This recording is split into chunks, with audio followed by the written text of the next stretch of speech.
मांडव ऋषि की कथा भागवत में आप सभी लोगों ने सुनी ही होगी। जो विदुर जी महाराज हैं, ये मांडव ऋषि के श्राप के ही कारण इनका जन्म हुआ, नहीं तो विदुर जैसे महात्मा धरती पर कहाँ थे। मांडव ऋषि अपनी कुटिया में तपस्या कर रहे थे जंगल के पास। एक राजा है, उनकी राज्य में चोरी हो गई। तो राजा ने कहा कि अगर अपने गुप्तचरों से, अगर तुम सब लोग मिलकर के आज चोर कर नहीं पकड़ के लाओगे तो तुम्हारी सबकी खैर नहीं। सारे गुप्तचरों ने सलाह किया कि अब तो राजा का आदेश हो गया, चोर को पकड़ना ही पड़ेगा। अब गुप्तचरों ने रात्रि के समय निकल पड़े। खोजते खोजते वो जंगल में गए तो वहाँ देखा मांडव ऋषि को, वो समाधि में थे। उन्होंने मांडव ऋषि को उठा लिया जैसे समाधि में लीन थे। ले गए, कहा देखो महाराज जी, ये झूठ मूठ का ढोंग बना लिया साधु का, ये देखो साधु जैसा भेष बना करके यही चोर है। राजा ने कहा चोरों की सजा तो तय हो चुकी है हमारे राज्य में कि क्या है। चौराहे के बाहर एक सूली गड़ी हुई है, उसी सूली के ऊपर इनको बैठाया जाता है। मांडव ऋषि को सूली के ऊपर रख दिया, सूली नीचे से घुसी ऊपर खोपड़ी में निकल आई। और उन्होंने कहा ये राजा और इनके ये गुप्तचरों से क्या लेना देना हमारा, ये ना हमारा मानेंगे ना सुनेंगे।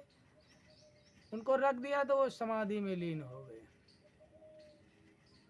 रात्रि के 12-1 बजे एक घटना घटी। एक ब्राह्मण स्त्री, उसका पति कोढ़ी था, उसको अपने ऊपर घुड़ैया लाद करके पति को ले जा रही थी कहीं, तो कहीं कहाँ ले जा रही। उसका पति कोढ़ी था और उसके सामने से एक वेश्या निकली। अब वेश्या बहुत सुंदर थी। उस वेश्या को देख करके उसके साथ उपभोग करने की इच्छा जागी। तो उसने कहा कि अगर ये हमको मिलती तो इसके साथ उपभोग करते हैं। तो उसकी पत्नी ने कहा स्वामी आप धीरज रखिए, आपके मनोरथ को हम पूर्ण करेंगे, क्योंकि वो पतिव्रता स्त्री थी। और रात्रि में गई गोबर उबर ले करके, झाड़ू वाड़ू ले करके, वेश्या के जागने से पहले उसके पूरे घर को झाड़ बुहार करके लीप लाप के साफ कर दिया।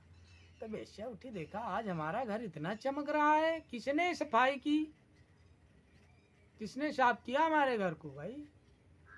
नौकरों ने कहा भाई हमको तो कुछ पता ही नहीं। देख अजीब घटना।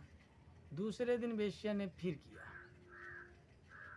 वो उसी कोढ़ी की पत्नी ने, ब्राह्मणी देवी ने फिर झाड़ बुहार कर झाड़ू लगाया। वेश्या उठी, उसका झाड़ू पकड़े, पैर पकड़े, हाथ जोड़ के खड़े हो गई। ऐसा आप मत करो वेश्या, हमें स्वर्ग नरक कहीं ठौर नहीं मिलेगा, आप ऐसा कर रही हो, हमारे योग्य कोई अगर सेवा हो तो बताइए। इस प्रकार उसने निवेदन किया। तो उन्होंने कहा अगर हमारा कोई हित करना चाहती हो तो एक रात्रि मेरे पति के साथ बिता दो। पति कोढ़ी, कोढ़ी के साथ कौन रहना चाहता है, सोना चाहता है। उसने अपने पत्थर पर धक्का, कहा इसको हमने कहा है तो इस बात को पूर्ण करना पड़ेगा। उसने कहा रात्रि के समय मेरे पति, अपने पति को मेरे पास ले आओ, मेरे महल में ले आओ। वो ब्राह्मणी गई, अपने कोढ़ी पति को ले जा करके लाद करके घुड़ैया गई। महात्मा जी इसी सूली पर टंगे थे, उसी में धक्का लग गया। उनको पीड़ा हुई महात्मा जी को। जब महात्मा जी को पीड़ा हुई तो महात्मा जी ने श्राप दे दिया कि जिसने मेरी समाधि भंग की और जिसके धक्का लगने से मुझे कष्ट हुआ मेरे शरीर को, उसकी मृत्यु हो जाएगी। सूर्य उदय होते, तीसरे दिन सूर्य उदय होते उसकी मृत्यु हो जाएगी। उसने क्या किया, कहा जैसे सूर्य ही ना उदय हो तो मृत्यु कैसी। वो पतिव्रता थी। अब उसने अपने पतिव्रता पावर से सूर्य भगवान को उदय ही नहीं होने दिया। अब सूर्य भगवान नहीं उदय हुए तो देवराज इंद्र गए ब्रह्मा जी के पास कि प्रभु कौन सा ऐसा कारण है कि सूर्य महाराज उदय ही नहीं हो पा रहे हैं, पृथ्वी रुक गई। पृथ्वी घूमना रुक गया तो सूर्य उदय कैसे होगा? तो उसने पृथ्वी को स्तंभित कर दिया, सूर्य नहीं उदय। उन्होंने देवराज इंद्र ने कहा ब्रह्मा से कि भाई पूरा सृष्टि का नियम ही पलटा जा रहा है। ब्रह्मा जी ने कहा एक पतिव्रता स्त्री है, उसकी पतिव्रता जो पति की सेवा है उसका एक प्रताप है जिसके कारण सूर्यदेव उधर उदय नहीं हो रहा है। सारे देवता आए, ब्रह्मा जी आए ब्राह्मणी देवी के घर, उससे हाथ जोड़कर बोले देवी आप ऐसा मत करिए, क्योंकि ऐसा करने से सृष्टि का नियम खंडित हो जाएगा।